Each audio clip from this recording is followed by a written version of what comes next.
तो hello guys, आज हमारे गांव का पंप खराब हो गया था।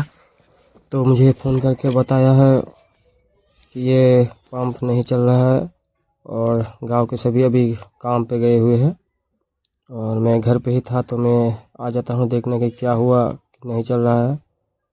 तो मैं यहाँ देखता हूँ कि शॉर्ट सर्किट की वजह से यहाँ एक तार निकल गया है।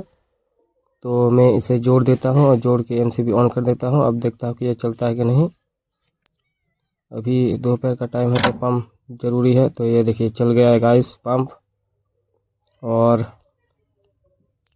पंप चालू हो चुका है। तो हमारे गांव के औरतों को काफ़ी दिक्कत होती है, इसलिए इसको रिपेयर करके रखना पड़ता है गाइस।